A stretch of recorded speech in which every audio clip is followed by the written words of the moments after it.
Hello, Ducks fans. Welcome to another episode of The Quack Report, hosted by Carter and Nate, which, if you're watching, you would know this because our intro video has our names and our beautiful faces.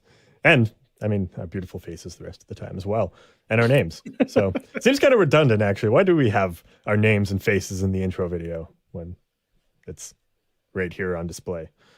Sorry, I'm just having a bit of an existential crisis. Because why not? Okay. Seems fair. Because we can. Because nobody has told me otherwise. Okay, well, I'm telling you otherwise now. Well, that's too bad. You're not my boss. Okay, I can't argue with that, I guess.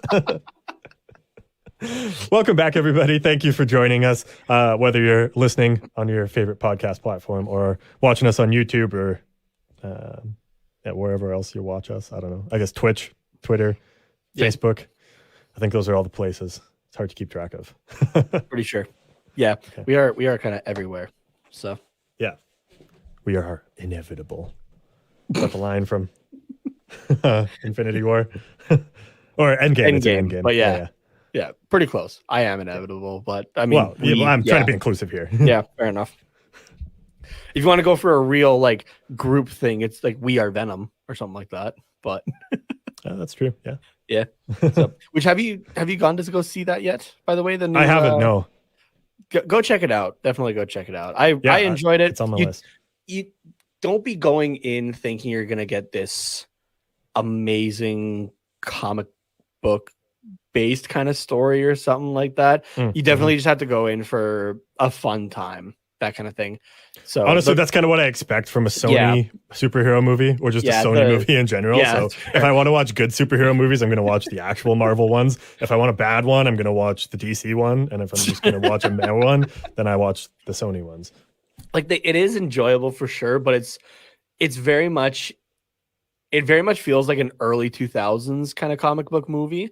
Mm-hmm. So, but if you go into it with that mind frame, I think you'll enjoy it a lot more. That's kind of the vibe I got from the first one anyways. Yeah. It's been a while since I've watched it, but it was like it was still good. It's just, you can't compare them to the superhero movies nowadays. Like, yeah, exactly. They're honestly best comparable to like the original Spider-Man ones. Yeah. So. And even then it's not like Spider-Man 2 is chef's kiss. But. Well, yeah. Oh. But, yeah, no, it's definitely on my list to watch, but I say we because I usually go to movies with my girlfriend, but we'll say I because she's not here. I haven't seen Shang-Chi yet either. I also haven't seen the new Eternals movie, the new one. That hasn't come out yet. Yeah. It hasn't? Oh. No, that comes out this Friday. No. Yeah, this Friday. Oh, okay. I've just seen like that there's been like reviews on it. I guess they're critic reviews from screening. So I just assumed it was out. But no, it's this Friday it comes out. So, but unfortunately we won't be able to go to that premiere because we were going to go watch Edmonton in New York. So yeah, a little bit more exciting. Yeah, a little bit more. So I don't know. Like I'm definitely not an Oilers fan by any means, obviously, but it'll be cool to be at that Nhl Jersey Retirement. It's not too often just in general that you get to go to an NHL jersey retirement. So when that was announced after we had bought those tickets, I was like, okay, this will actually be kind of cool. So, but I will definitely be rocking a Rangers jersey in the crowd though. Yeah, that's a nice part about having at the moment it's 18 of the 32 teams jerseys. Is that I have a Rangers jersey just readily available to me. I don't have to find one that day or something like that just to wear for the game or whatever. So, but and then my girlfriend was joking though. She was like, "Well, do you have an Oilers jersey or something I can wear? Or like maybe I'll borrow like one of yours, Carter's kind of thing." And I'm like, "You won't be caught dead wearing an Oilers jersey, just like I won't be either." I'm like, I have a Panarin t-shirt in my closet that you can wear. So she will also be supporting the New York Rangers, and I hope she heard that. You can't tell her what to wear. She's a strong, independent woman, and she can cheer for the Oilers if I tell her she should. No, she's not cheering for the Oilers. That's definitely grounds for splitting up. Well, we'll save this debate for off air since this is a Ducks podcast. But yeah, that's fair.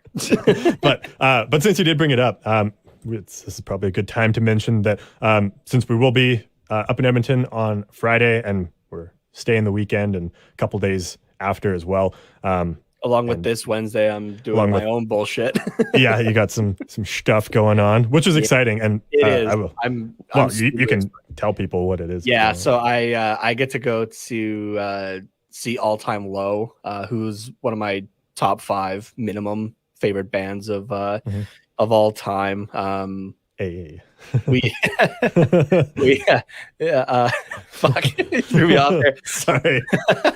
we did do, was it a top 5 or a top 10, I think, of them last season, or at some point though you can go back in the catalog. I think we each did a top 5. I think that's what that one was. But this is the first time that I'm getting to see them live. The other, I think 2 or 3 times that they've come through near me, at least, as long as I've been a fan, which was around when Don't Panic was first released, because they also did like the re-release of it with additional songs and stuff like that. Every time though, I've had something going on that I'm not able to go, and so this was like the one time that it was like pre-sale tickets were going on. I think they were made available like 10 a.m. local time for me. And I had tickets bought and paid for by 10:02.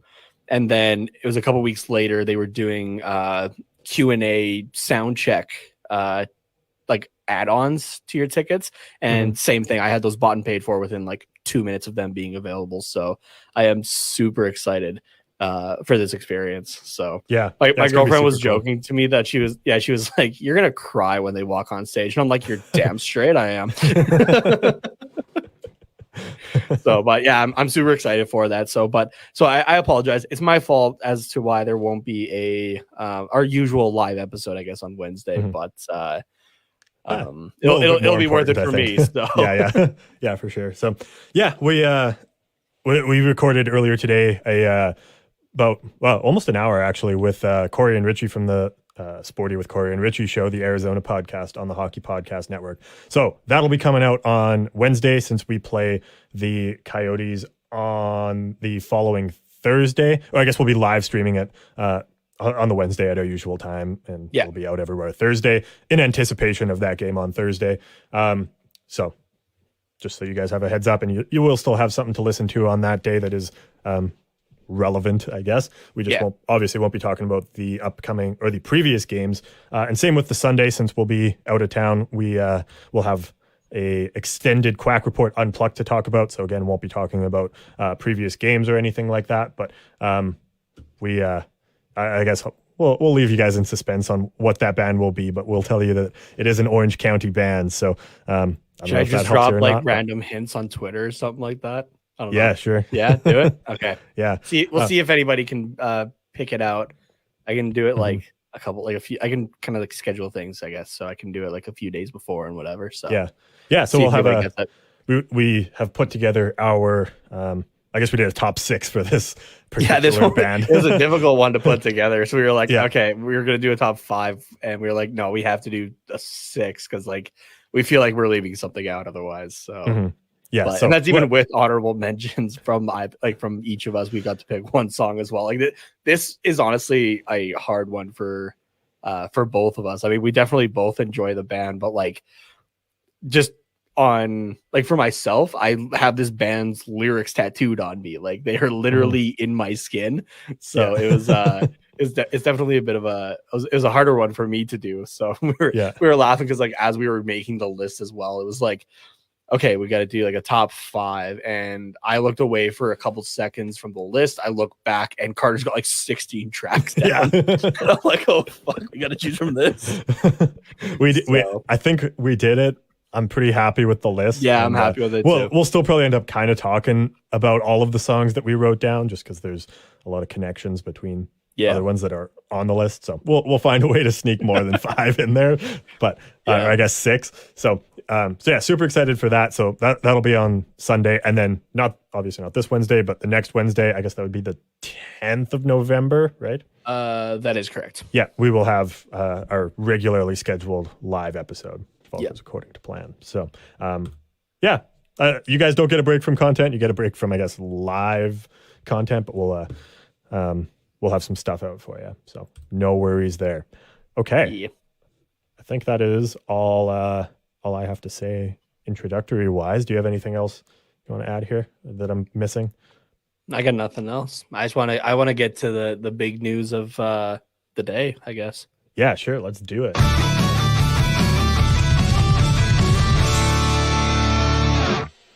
All right, Nate, what's your big news of the day? Well, I mean, okay, hold on. We'll get there. Really quickly, though. We're just going to breeze over game 8 and 9. Ducks losing to the Sabres 4-3 in overtime, overcoming a 3-goal deficit. Game 9, the Golden Knights beating the Ducks 5-4 in a shootout. The Ducks, again, overcame another 3-goal deficit. I feel like the Ducks have been enjoying overcoming 3-goal deficits lately, but losing, unfortunately. But still getting a point. Like in the last, in the last 3 games, we've picked up 4 points. Yeah, that's pretty good. Yeah, it's hard to be mad about that. Obviously, like when you first of all, you don't want to be down 3 goals really ever. Like that obviously means not having a good game, not doing great. Yeah, overcoming them is good, I guess. And they said on the broadcast today that the Ducks are the only team in NHL history to overcome back-to-back 3-goal deficits, like on back-to-back days. Not just back-to-back games, but back-to-back days. So, I mean, that's kind of cool. We're good at sucking and then not sucking consecutively. But like when you overcome those deficits, I guess you do kind of want to get a win out of it. You know, like it's you don't want to just come short. Like, you still get a point, but we could have stolen 4 points here from these 2 teams, right? Yeah, watching that Sabres game, it was difficult to watch the first bit. Like it honestly felt like a game from last season where you're just like, oh, fuck, I want to turn this off. But then they started to turn it around and made the game entertaining again. So I was able to leave it on. And I would even say that Knights and Ducks game, I kind of felt the same way. Yeah, I wasn't able to watch that one because I had a cool opportunity to be an in-game host for the Okotoks Oilers. So got the call up to the AJHL there. So not that anybody listening to this probably knows what Okotoks is, but yeah, exactly. So good old junior A hockey though. That was a cool opportunity to be able to do that.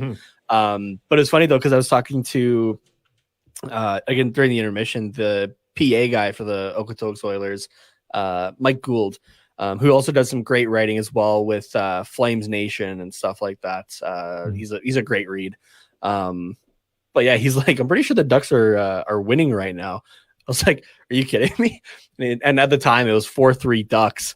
And I was like, of course is when I'm not watching, right? Like, so, but new it sounded rule, like Nate's he was not allowed to watch Ducks games. Apparently not. I don't know, but I mean, it makes my job a little bit harder, but But I mean, I know they're still missing Pacioretty and Stone, but to take the Golden Knights to the skills competition, right? Yeah, that's honestly a win in itself. To take a point from them and a point from a division rival. I guess they get 2 in the end anyway, but to get a point out of a division rival, that's pretty big there. So I honestly thought we were the better team in overtime as well. Yeah. In my opinion. Yeah. I thought we were a little bit slow, which makes sense. I mean, this was our second night going to extra time on like back-to-back nights. So that's a lot of hockey in a couple of days. So it kind of made sense. And we played things a little bit safe, I want to say, but I think the Golden Knights also kind of played things a little bit safe and they were a little bit slow as well. So, but I thought we were the better team. Like I think we had the more scoring chances and bigger opportunities to score and just didn't capitalize on them. But I felt that we didn't give up too many big chances in overtime. So it really would have been nice to get the win there, especially against the Golden Knights. But I was going to say the thing as well though is at least we're still getting. We're pushing teams to the point that we're having to they're costing a point essentially, right? That's major because I'm taking a look at the standings right now. The only game that's supposed to still happen tonight at the time of recording is the Rangers and the Kraken. So that's one more game in our division. But at the time of recording, which is 5:30 Pacific, the Ducks are currently sitting in the first wild card spot with 9 points. Mind you, we've played the most out of anybody in the Western Conference, 10 games. But you take a look at Vegas, who would be the next team up in the Pacific Division, and they have 8 games, 8 points though. But the fact that we have those 3, we'll call them loser points, right, for the overtimes, that's what's putting us in a playoff spot right now. Yeah, right. That's how Montreal made the playoffs last year, and they went exactly. So almost went all the way. So so it's basically just however you can get there kind of thing. So as much as it's disappointing to lose out on the point, right? You'll definitely take 1 point over none. Yeah, exactly. And that's, I think, something we were missing last year. Like we had a lot of these close 1-goal games or ones where we were winning and then just choked in the last 5 minutes that we didn't get a point out of.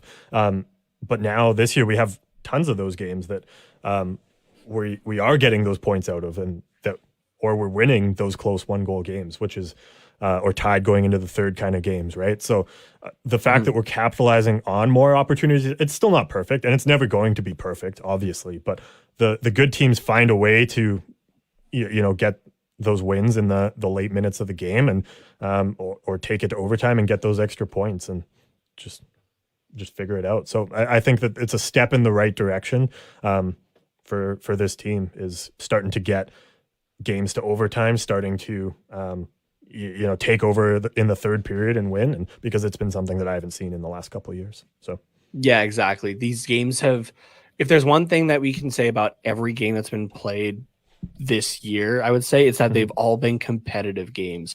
There hasn't been those ones that were just like walking into, oh yeah, we're definitely going to lose this one like we did last year, right? It was, we actually feel like we have a chance going into each game. So yeah, exactly. So it's very exciting. And it's only 10 games in, but at the same time, we're over the 10th mark, I guess, right?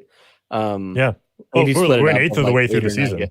Yeah, exactly. So, which doesn't feel like a lot, but it is at the same time. So, like, it kind of gives you a good idea at this point of where this team is headed and that kind of thing. And I'm liking what I'm seeing. Also, it depends on who you talk to, but a lot of analysts or just avid hockey fans either take end of November or American Thanksgiving, or some even say beginning of November as well. Beginning of November is still a little early. I don't think there's many that say that, but the American Thanksgiving or end of November / beginning of December is kind of that mark of, okay, which teams are in the playoffs? These are or currently in playoff positions. These are most likely the teams that are going to be in the playoffs. Exactly. Maybe not the wild card, but you can definitely see the top 3 and the teams that are going to push. So teams like Arizona and Chicago that are currently winless, they're pretty much no matter what they do, they're not going to make the playoffs. Obviously, St. Louis did it a few years ago. Yeah, but that's honestly that's a 1 in a million thing. Like, that doesn't happen. Yeah, and in respect to Arizona, at least, St. Louis had the guys to be able to do it. They just weren't gelling until that January mark. Yeah. Look at Arizona's roster, and we talked about this with Richie, and which you guys will hear on the next episode. But there's nobody to really do that, it seems like. No. So I saw a comment today, and it was like, honestly, Arizona is 6 players away from having just a stacked AHL team. Right. So like it's Chicago. Yeah. Chicago is still just interesting to me, because that team was such a wild card going into it. Like, you had them missing. I had them I was thinking that they might be able to do it, but really neither of us had a fucking clue. Again, that's why it's a way too early prediction. Yeah. Right? And I know they've played 9 games, 7-2 currently with 2 points, sitting 31st in the league. But man, the one thing out of all of this is Seth Jones is not looking great, and that contract hasn't even kicked in yet. Yeah. That is already looking rough. I mean, like, I hope he can turn it around and that kind of thing, but yeah, he's just always been an interesting player, I find, because it's both the analytic and eye test kind of communities that are both like don't really know about him. Like it just it doesn't seem good kind of thing. It almost seems like he shouldn't be like this top guy, but yet he is, and he's an enigma basically. Nobody can really fully explain why he's where he is because everything is kind of against it. So maybe what's the potion in Harry Potter? I think he takes it in the fifth one. Felix Felicis, is that what it is? Yeah. Something like that. The luck one that maybe Seth Jones is just drugging everybody. Yeah. he's just super lucky, right? Yeah. Like because I remember in Harry Potter, it was just like the dumbest fucking stuff that happened. I mean, he didn't even take the luck potion, right? It was in thought he did, sorry, it was in the sixth one. That's what it was. Was it? Yeah. Yeah, because here's my nerdyism coming out. Because he goes to try to get the memory from Slughorn about what actually happened with Tom Riddle and stuff like that. And there's the funeral at Hagrid's for Aragog, which even though it's a dead spider, it's still a massive fucking spider. And I still just don't want to watch that scene of the movie itself. I'm like, nope, screw that. Yeah, I was thinking because he like fake took it to play a game of Quidditch, but I forgot he actually took it to go get the memory from Slughorn. Yeah. Right. Yeah. Oh no! Sorry, I'm remembering this now too. He fake gives it to Ron. That's what it is. Yeah. And then Harry shows it to Hermione, and he's just like, "I never gave it to him." And I saw this thing because it was like the reason I remember that is because I just saw like a screen grab of it recently, and Harry just has this smug face of like, I actually outsmarted Hermione Granger. Yeah. Which I mean, like I'd be like that too, honestly. But yeah. So it's maybe that's what's up with Seth Jones. Maybe he's just super lucky. I really don't know. Yeah. Like they've tried to make the luck stat. I think it's PDO. It's like your shots against and shots for. I don't remember how it works. It has to do with shots and goals. Yeah, obviously. I don't know. We're gonna move on because I just sound like a fucking idiot. So. We'll bring James back on to explain it all to us. Yeah, I just know that. Would you say PDO it was is like the luck stat. Yeah. Seeing if I can pull it up here actually, because I'm curious. I haven't heard that one yet, or I haven't really looked at it.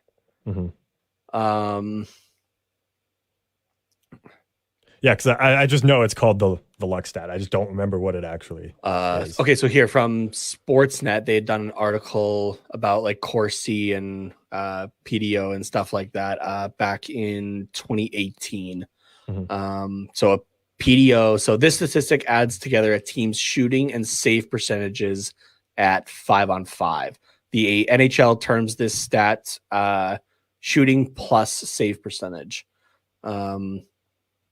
So it's the frequency a team scores on one of its shots. Sorry. But yeah, so that's what it is. So it's the combination of the two essentially. So okay, gotcha. Maybe I'm thinking of a different one, but I think when you look at it at like the individual player level, theoretically it should be just 100. Theoretically, but you can look at it in like shorter terms to see if it's slightly above 100, then it's like you're luckier or something.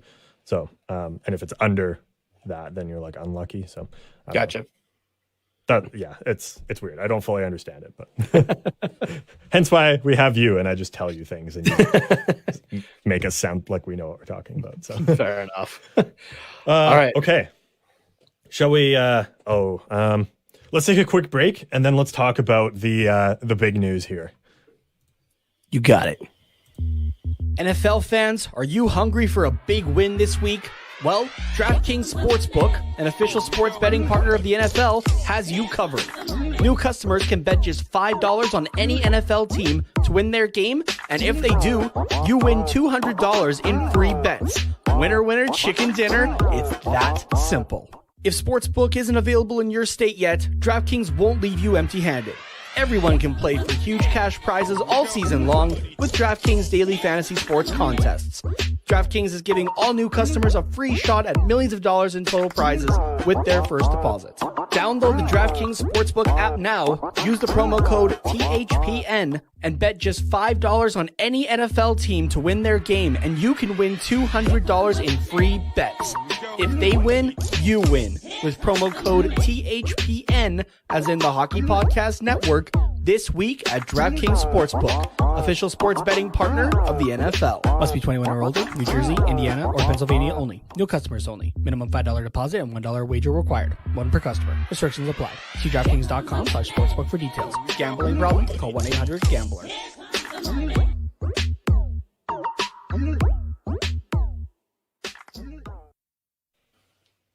All right. Game 10. The Ducks 4. The Habs 2. That's 2 in French. Sweet. I haven't taken French since grade 6. This was a decent game, I thought. Decent game? Are you fucking high? This was a fantastic game. No, it was really good. Yeah, we had a couple notes here on certain players and just things like that. I want to start with the power play because you had brought it up as well, and I 100% agree. The power play movement has been great over the last few games. Team is really just finding open ice and that sort of thing. During this game specifically, they went 2 for 6, so keeping around that 33% that we've been seeing this season. Would have been nice to be higher, especially with that 5-minute power play that we got. But, yeah, so the Ducks are currently... I'm not complaining. But. Yeah. They're currently 8th in the league for power play with a 25.8%. So I am liking that. And I think it's very sustainable too. Yeah, and the spread between us and first, which is the Edmonton Oilers, having 47.8%. Oh, Jesus, fuck. That. Yeah. Okay. I mean, when you have McDavid and Draisaitl, it's okay, just fucking have it. Yeah. So let's have a better comparable to fucking living cheat codes.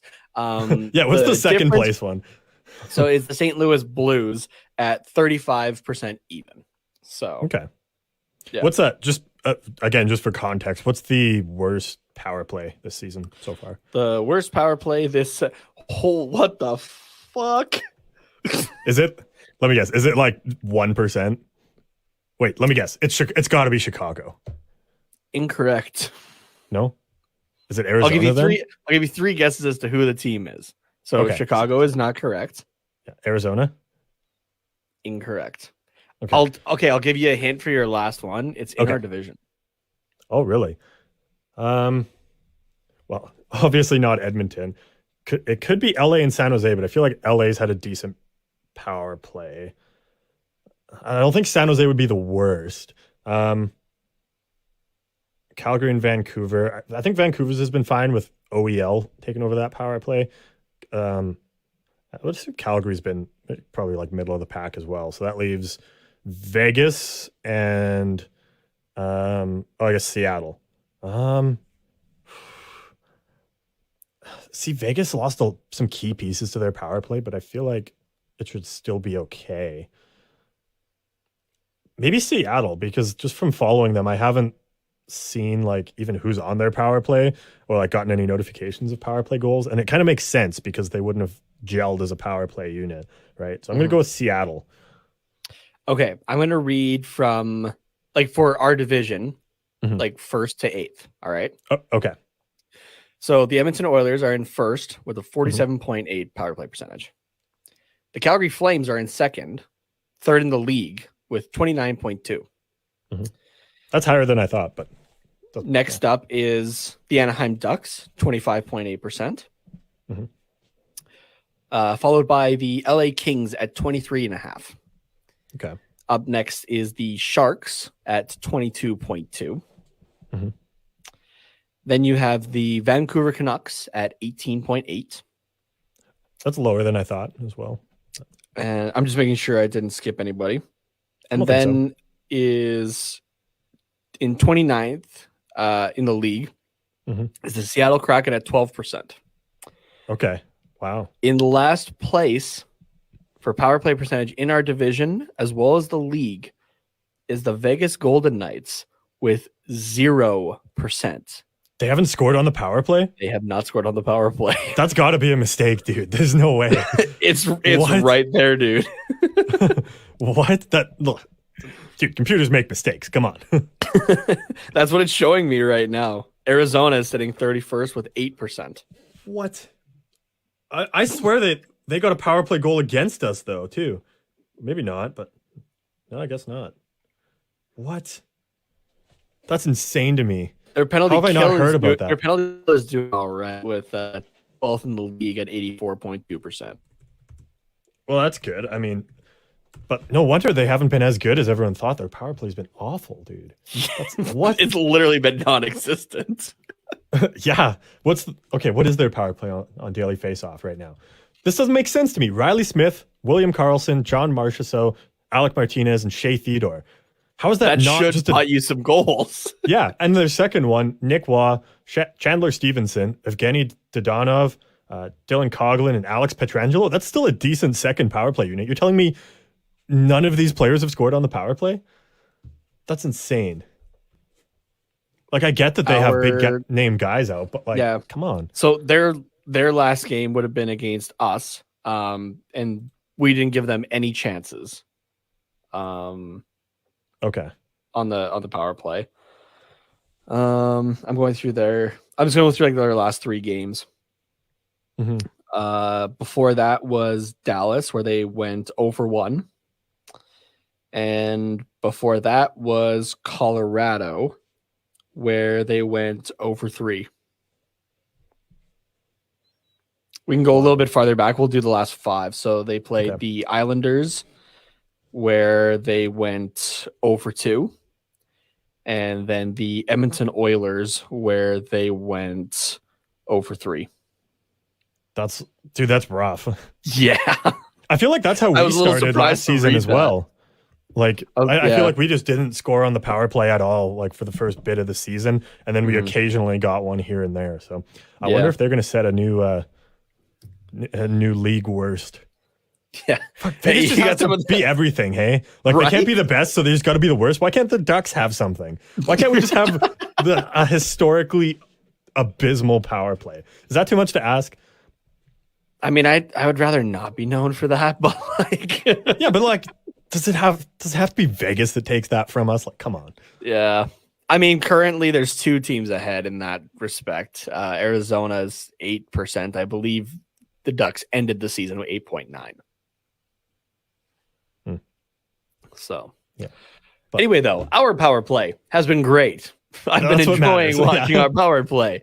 So it's nice because you are going into most games thinking, okay, if we get a chance, more than I guess not more than likely if you're looking at the percentages, but you get the feeling that we will put one in at least. Yeah. Right? Yeah. Exactly. That's confidence in your power play, which is great. So yeah. And just to expand on this, like it just seems like there's a lot more chemistry between the players. Like, they just know where to put these passes. Like, they know where the other players are going to be. There's a little bit of anticipation involved. So, and I don't think we saw that last year. It was more like, okay, I have the puck. What are my options? Shoot, pass to this guy. This guy's not open. This guy's not open. And then it's like, oh, well, it's too late. There's a shorthanded chance going the other, and we got scored on. Like, that's how the power play looked last year. And this year it's much, much better. We're getting the chances. It's just fast, which is what it needs to be. Yeah. So. I'm not sure. I'm just double checking on Daily Faceoff right now if he is even on our power play. I don't believe he is, but talk about, giving chances and stuff like that. Sonny Milano these last few games has been great. Yeah, he has. He's looked really good.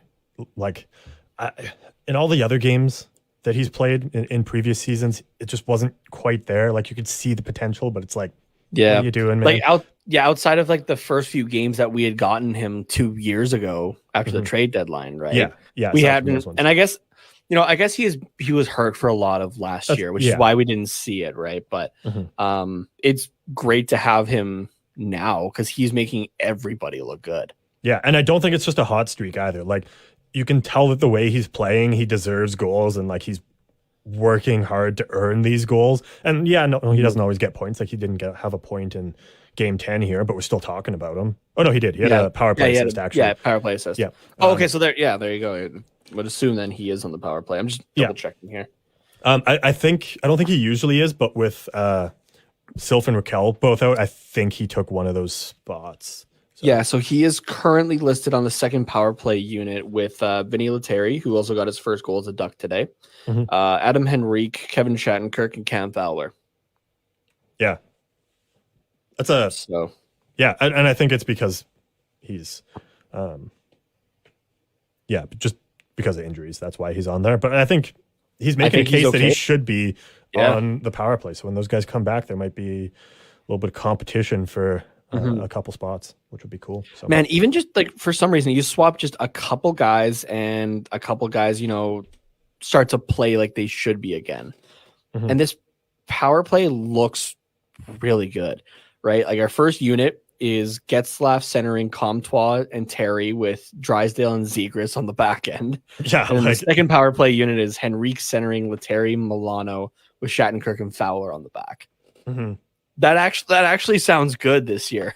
Yeah, those are two solid power play units. Like, just to compare it to Edmonton, because A, I know them, and B, they're the top one in the league, so it's hard not to talk about them. But realistically, Edmonton has one power play unit, and it's on there for the whole 2 minutes, or realistically, a minute before they capitalize on the power play, right? But they have just one disgusting unit, right? And if that one's not working for whatever reason, you put the second one out, you don't really expect anything from that because it's meh. It's just there. But with this one, like I have confidence in both of these power play units. Like I don't know. I just feel like both of them have a little bit of everything. Like, and I don't really think it's fair to call one PP1 and one PP2. I think it's just two power play units, and you throw one out there and, oh, look, they got a goal. Let's throw them out first the next time and see what happens. Oh, it's not working. Let's throw this one out because it's essentially the same thing. I don't know. Yeah. Do you feel that same way that they're just they're both there and they're both efficient, obviously, but there isn't a 1 and a 2? I do feel that to a point, but at the same time, if I'm just, say if I was given these two, not having seen as much of them as I have, but it was just, okay, here's your lists. Which one do you want to make your first one? I think the one that is listed as number 1 is the team that is the group that I'm going with of Getzlaf, Comtois, Terry, Drysdale, and Zegras. That just sounds like a powerhouse. Yeah, that's true as well. But like, also, I don't remember the other one, but you said Henrique, Fowler. Like those are Henrique, Lettieri, Milano, Shattenkirk, Fowler. Yeah, I think Milano and Lettieri, normally that's Raquel and Silverberg on there. So let's assume fully healthy here. Raquel, Silverberg, Shattenkirk, Fowler, and Henrique. That's a veteran power play that can do some damage, I think. So I think it's there's some solid either way, but you're definitely relying more on that first one. Yeah, I guess I can see that because Getzlaf's your face-off guy. You've got a speedy puck handling defenseman. You've got young shooters. Like, I guess I can see the argument for that being the first one. But okay. Because we're talking about Troy Terry here. Yeah, it's hard to ignore the fact that he's on just casually on an 8-game point streak, right?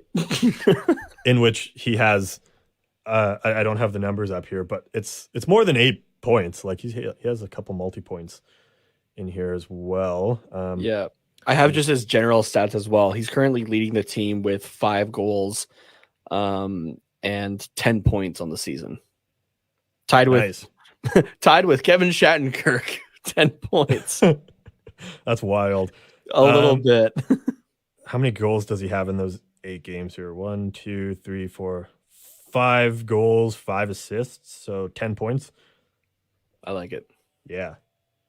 Hell yeah, dude. It's good to see. Like, you can just always rely on Terry, even if he doesn't get a point, which apparently doesn't happen very often, since I think he scored in the first game too. So I think there's literally only been one game he hasn't scored in. Actually, no. Hold on. No, he was out for one game. He didn't score in the first game against Winnipeg, and he was out for the second, and then 8-game point streak. So, damn.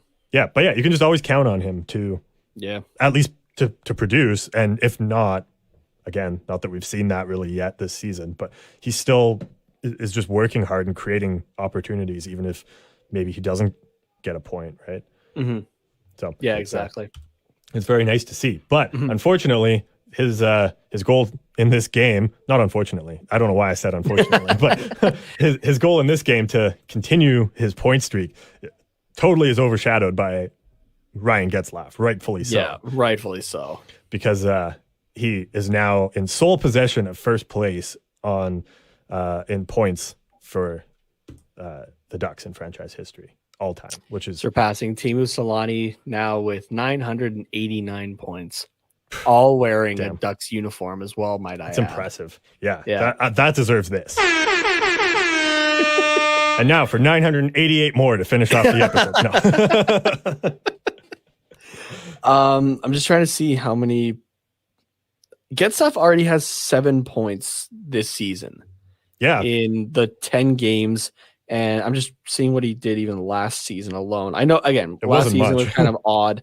He had 17 points in 48 games. Yeah. Honestly, I was not expecting him to hit it this early in the season. Like, no offense to Ryan Getzlaf, but his production's just been slowing down. But I think he's found a new role, like deeper down the lineup, and as a power play specialist as well, just taking faceoffs and obviously passing the puck. But we really saw it on his 989th point, just how good he is at getting other players the puck. Like, first of all, if these stats weren't enough for you for his entire career, 279 goals, 710 assists, which is insane, in 17 seasons, 1,111 games, those 710 assists. But, like, you can tell he knows how to pass the puck. And, like, it sounds simple, but it takes a lot of skill to do it accurately. And his, like, no-look tip pass to a streaking Terry, that was beautiful. And like just a prime example of a Ryan Getzlaf assist. Yeah, 100%. So it's very impressive. Congrats to Getzlaf on this huge milestone. Looking forward to you also hitting 1,000 points later on this season. It's obviously inevitable. He's 11 points away. Yeah. I want to add here something quickly. The last time that Ryan Getzlaf had over 50 points in a season was the 17-18 year with 61. All right. Ryan Getzlaf currently this season is on pace for 57 points. Nice. I think the last couple seasons he would have been on pace for that in a full season as well. Not last season, but the two before. 18, 19, and 19, 20. 19, he scored 48. In 67 games, though. Yeah. And in 69 being the shortened like COVID season in 1920, he had 42. So he was dipping off a little bit. Just a tad, yeah. But I think we're just seeing like a crazy random resurgence from him. But I think it kind of could this is just me totally speculating here. I feel like it could be because you had brought up about, the team is just it seems like they're trying to just have fun at this point, right? It was too serious in the past and whatnot. And it's rubbed off on everybody, including those guys who were drilling it home of, hey, like, we got to be serious about this, right? Yeah. And so they've been able to enjoy themselves more, which allows them to play better and that kind of thing, and is resulting in Getzlaf potentially having the first 50-plus point season in, what's the quick math on that here? 8 or 6 years? Yeah. Like, that's that's great to see. So Yeah, absolutely. I think I also want to say part of it is okay. This is going to sound kind of dumb, but hear me out. all right. I think he's also. It's almost like his points are a product of the emergence of Troy Terry, and I'm not saying Getzlaf is a product of Troy Terry, but there is a huge part to that. Like, who has Getzlaf's line mates been over the past few years? Just off the top of your head. I believe it's been Henrique and Silverberg, if I'm not mistaken. Yeah, and those guys haven't had great seasons. The team around him also hasn't been great. He's been playing or forced to play top line minutes, which he obviously hasn't really been able to keep up with over the last few years, which is totally fine. It makes sense. Like he's getting up there. But I think just in this reduced role, and now with the emergence of Troy Terry as a solid NHL winger, it's helping him to get more points. Or maybe a better way of putting it is that Getzlaf isn't a product of Troy Terry, but the emergence of Troy Terry is allowing Getzlaf's skills to actually come out in the form of points. Does that make sense? Yeah, it makes sense to me. Like, I think Getzlaf's still been making these passes and no one's just been finishing on them. But now that we have Troy Terry, everybody gets finished and it's fantastic. Yeah. And yes, I said that way because it's beautiful to I was watch. like, I'm going to overlook that. No, I did it on purpose. It's been beautiful. I love Troy Terry. Fucking love this kid. Yeah. Good that shit. sounds weird. Shit. And he's not a kid, so it's not weird. But like, yeah, it's awesome to watch. So again, congrats to Ryan Getzlaf on 989 and passing Teemu Solani there. And you could tell he was excited. The team around him was excited. Troy Terry was just lit up. Yeah. He was like, you, sir. Yeah. He thought you did this. Yeah. So definitely great to see. So yeah. Okay. Anything else you want to say about these games or our Lord and Savior Captain Clutch? I got nothing else. I just want to see this type of play keep going, whether it's overtime losses or wins, preferably, obviously. I want to see this continue because this could potentially get us into the playoffs. You never know. Yeah. Like you said, we're in that wild card spot. Like, even if you sort by points percentage, we're 5th in the division, which would be technically we wouldn't be in a wild card spot, but we'd be in the mix. We'd be very, very close because we're just below 500 and there's other teams that are 500. So, yeah, if we can steal a couple wins down the stretch, I think we'll be close. Chance. Yeah. Yeah. Definitely. Which is not something we've been able to say at all during this show.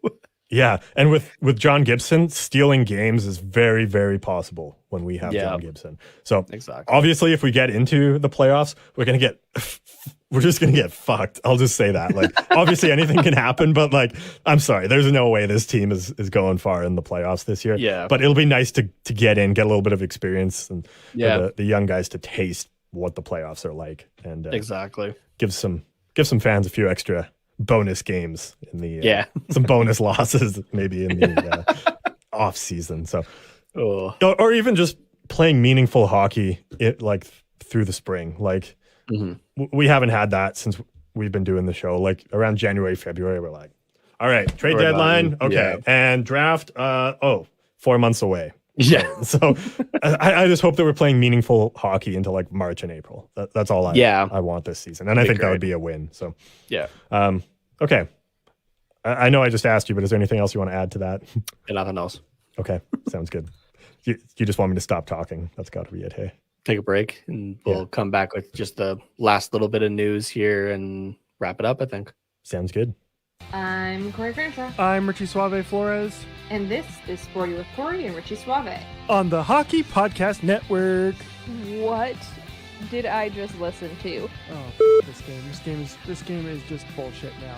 Oh my gosh. They actually made me feel uncomfortable. What was it? Panty what?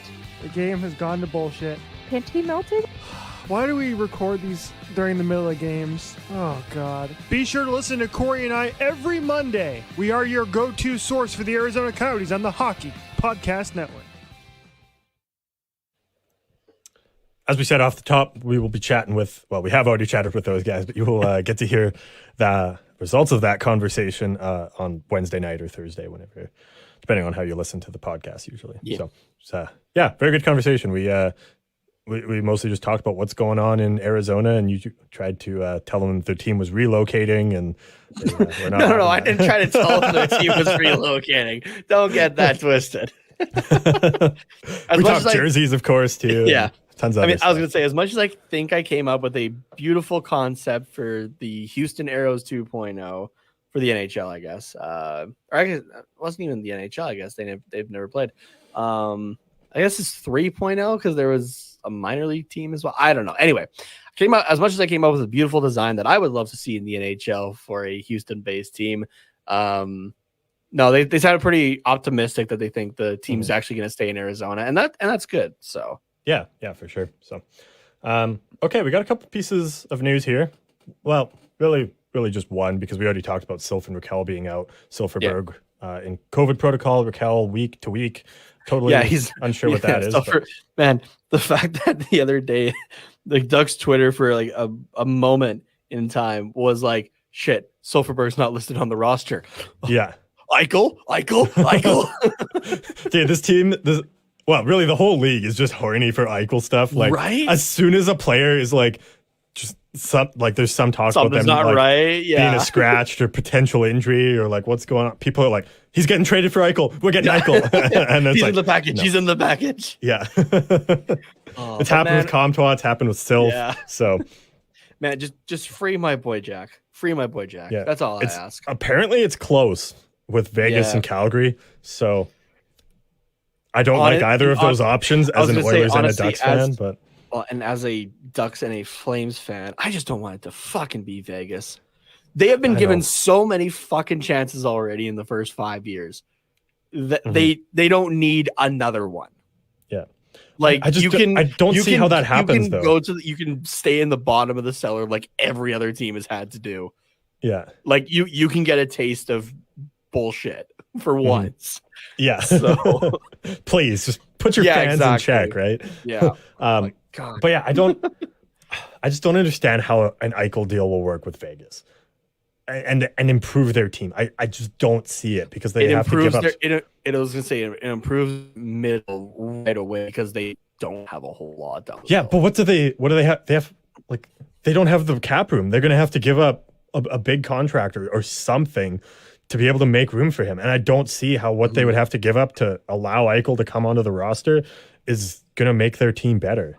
So yeah, Buffalo's just been making this really difficult on everybody for a reason, but on themselves, I think even more so. They hadn't revealed medicals until just recently, and they are not willing to retain salary on him whatsoever. There was the rumor going around that Colorado was in the talks, and pretty much what it sounds like from, I believe it was Elliot Freeman talking about this. He was just saying how basically Colorado had asked about any salary retention, and Buffalo's like, no. And they're like, okay, then we have no chance in making a deal. Thanks. Yeah, exactly. So yeah, I think Twitter definitely blew that rumor up a little bit more than what it actually was. Yeah, just the fact that it's like, I get it. It's a lot of fucking money. Like at what, 10.5 or 11 million a year for Jack. Yeah. But like, as much as I get, that's a lot of money that you don't want to be holding on to or that sort of thing. You're shooting yourself in the foot by not taking $1 million of that a year. Yeah, but I mean, it's when you look at it from Buffalo's perspective, people are going to pay for Jack Eichel no matter what.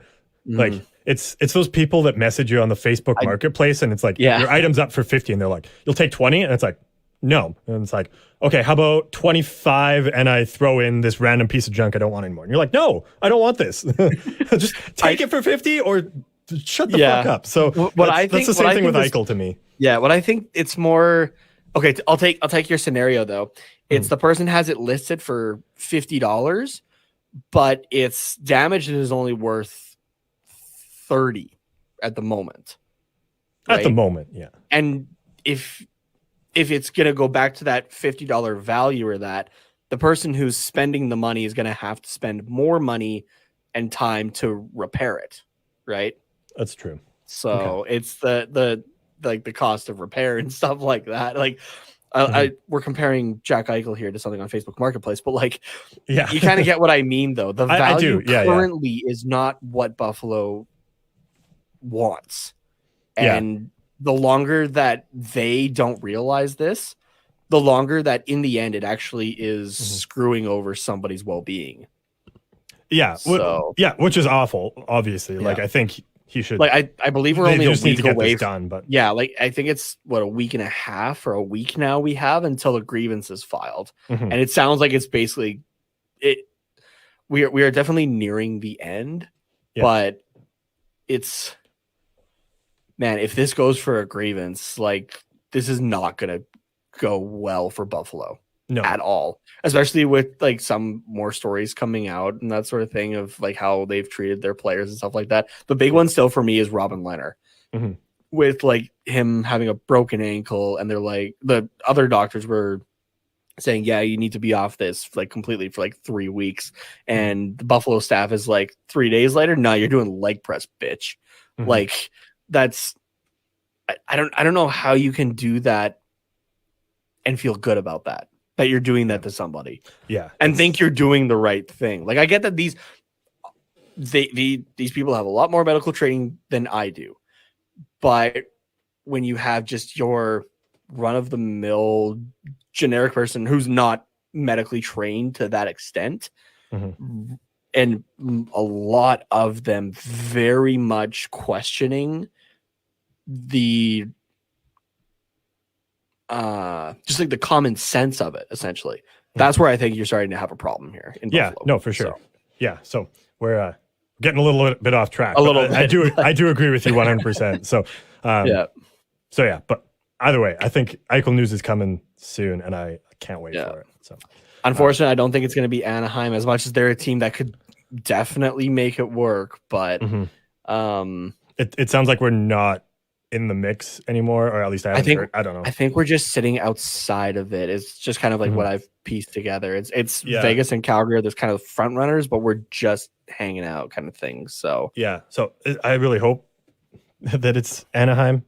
I mean, no, I hope it's Anaheim. Like if it's, I was going to say Edmonton, but I'm like, no, I don't want to deal with that. So, I think I would honestly prefer Anaheim, like, or if he wasn't going to go to Anaheim, he stays somewhere out east, because I don't want that's not going to happen, unfortunately. No. But no. I mean, I obviously, for the sake of this, I'd love him to be a Duck, right? Because do you really want to be facing Jack Eichel, Connor McDavid, and Leon Draisaitl for 16 games out of your year on average? No, you fucking do not.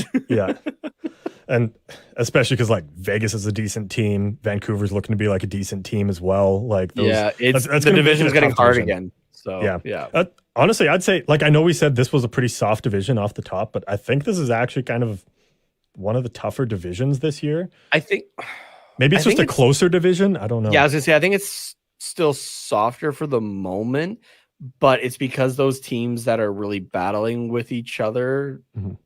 There is kind of that spread starting to develop already. So that's true. So okay, last piece of news here we got is in regards to Mason McTavish. He is on a conditioning stint with the San Diego Gulls down in the AHL, looking damn good on it as well. They showed his power play goal on the broadcast tonight. So spicy. Yeah, that was very, very cool. So hopefully he's just a little bit away, because I think he will maybe he's what we need back into this lineup to kind of push us over the hump of these close 1-goal games like against Buffalo and Vegas. So that'd be nice. It'd be very nice. So okay. And upcoming games, we're going to talk about everything that we're going to miss because of our vacation stuff, I guess, if you want to call it that. So first of all, Tuesday in a couple days, or a day, or whenever you're listening to this, we're playing New Jersey. That is at home, 7 Pacific. So I think that'll be interesting. We haven't seen New Jersey in a while. Game, I think. Yeah, definitely. They've got a lot of young pieces as well. So looking all right. Yeah, Dougie Hamilton. Yeah. Well, we get to experience him again. Yep.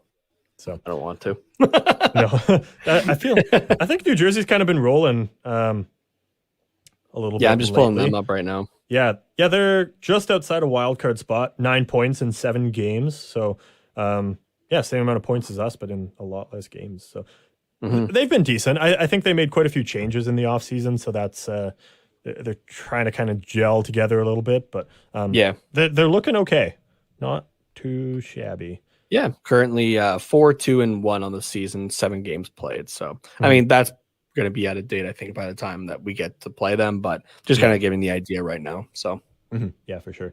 All right, Thursday against Arizona, also at 7 Pacific.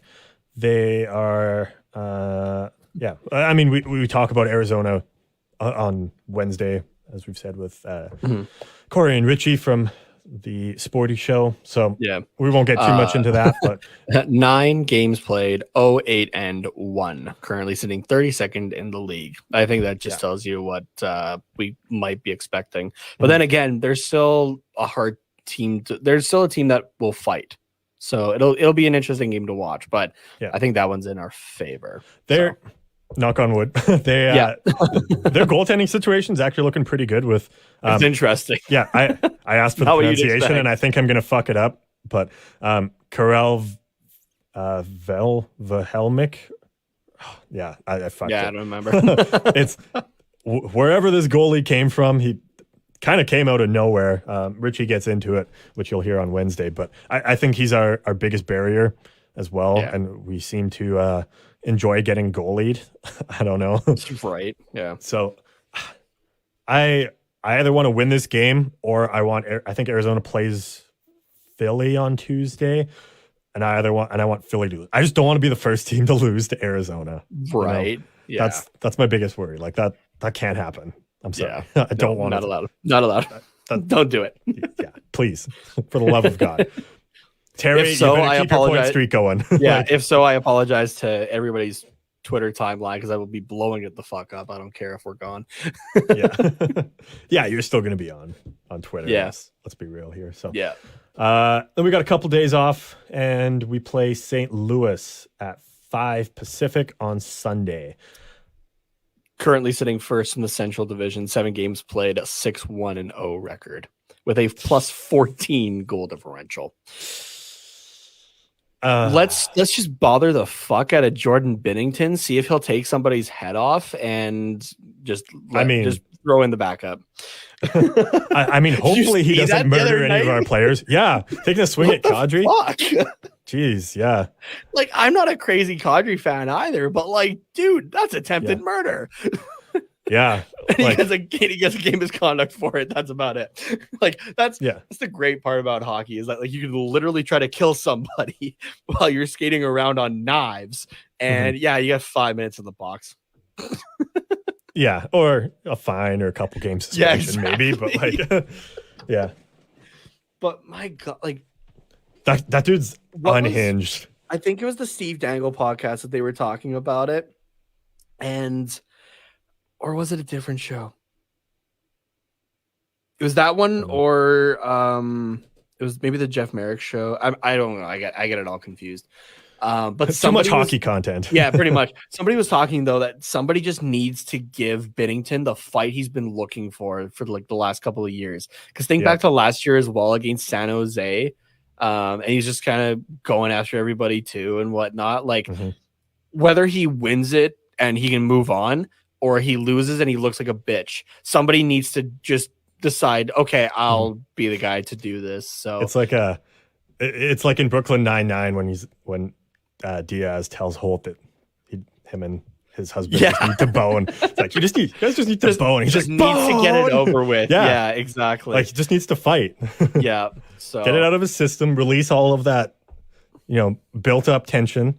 Well, no, I don't know what I'm trying to say, but the sexual aggression. I don't know. Maybe that's what it is. Oh my God. But he just needs a release. He just needs some form of release. My God. Who? Tarasenko's been looking really good in St. Louis to start the season.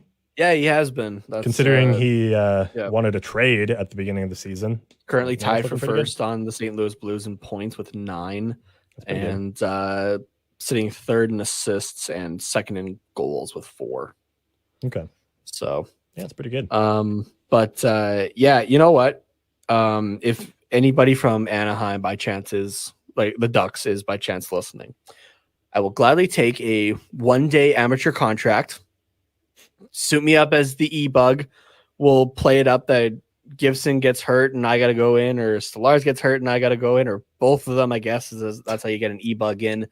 I might be a little bit shorter than Binnington, but I think I could do it. So if A little bit shorter.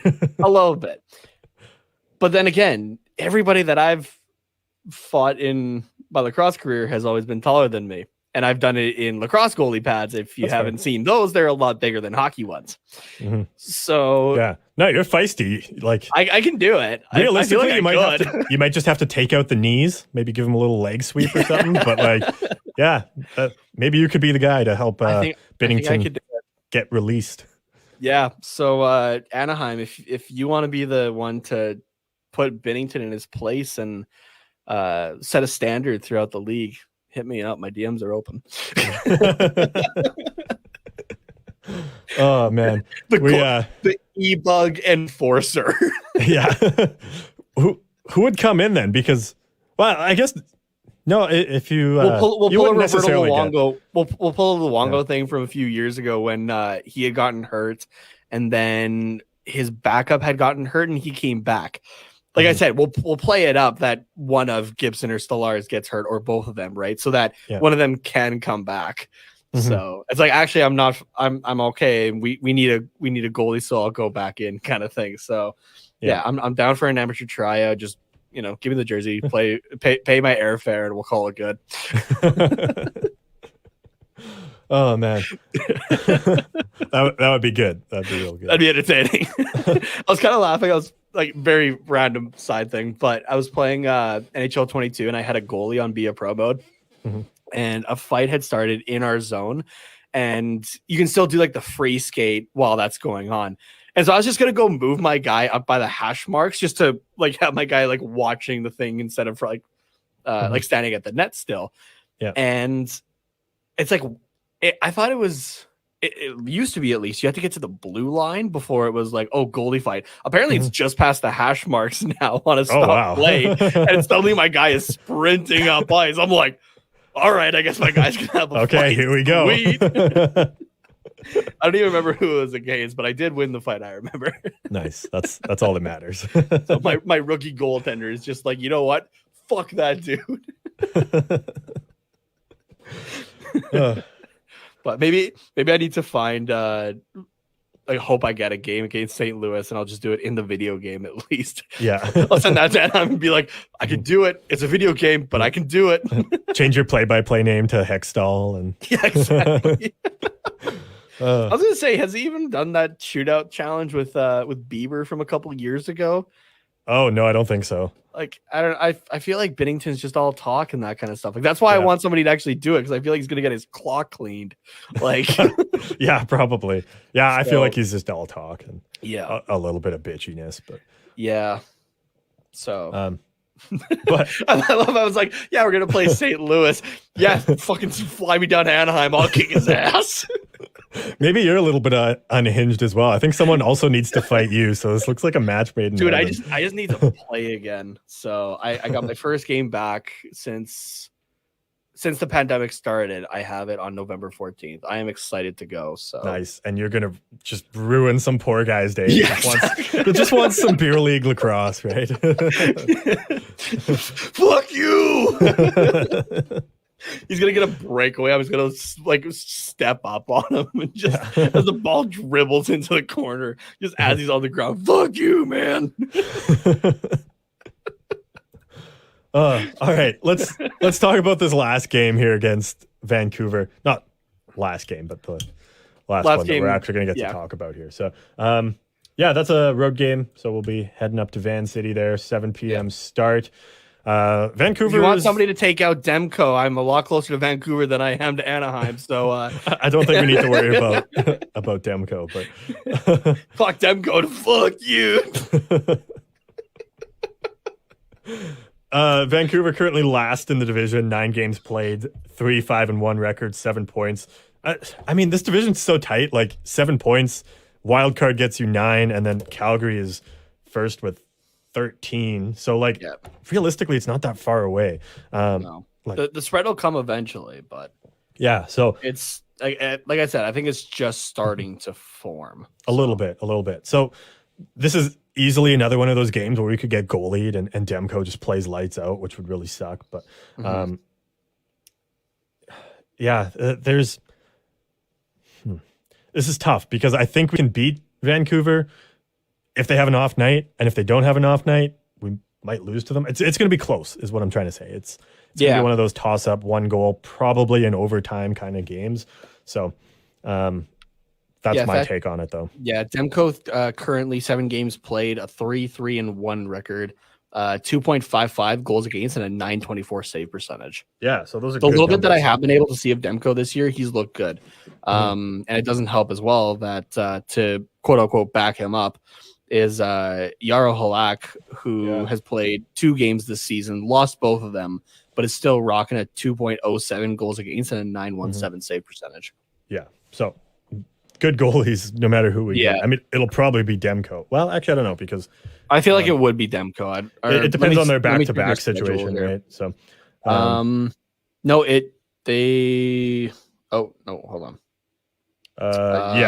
probably be Demko then. Because they're playing Dallas 2 nights before that, and Colorado 2 nights after. So it'll probably be Demko. I agree. So okay. Anything else you want to say about any of these games here? Nothing else. Okay. Just a reminder to the Ducks that if you want it, come on, don't you want to see some 5'7" goalie like standing over Jordan Binnington just down on the ice going, fuck you? I mean, I do, yeah, but now is that a worse or better story than David Ayers? For an e-bug story, there's beats the Toronto Maple Leafs in a game that they probably shouldn't have, the Leafs shouldn't have lost, or an e-bug coming in purely to beat the crap out of Jordan Binnington. I mean, I think the David Ayers story will be better because it's literally an employee of the Leafs beating the Leafs. That's the most Leafs fucking thing ever. This is just chaos. What you're describing here. So yeah, exactly. All right. Well, we don't have a What's Quacking for today, so this is the episode. Once again, we will be one of us will be taking in a pretty sick concert on Wednesday, while the other one of us probably sits at home and does absolutely nothing. He'll be getting Snapchats from the concert. Yeah. It'll be like show the stage, show the band playing, flip the camera. It's just me crying. Yeah. So we're doing that. So we've pre-recorded a conversation with Richie and Corey from the Sporty Show that you guys will hear whenever it comes out. And then Sunday we are going to pre-record something here in a minute as well that is going to be an unplugged. And then we will be back to the regularly scheduled programming next Wednesday, November 10th. So you guys will get all of your Ducks content. We'll maybe try and talk about all these games, probably only the more recent ones, though, just because that's all that's relevant, unless something super cool happens, like that we had to talk about. Yeah, like Gibson fights Binnington. Yeah.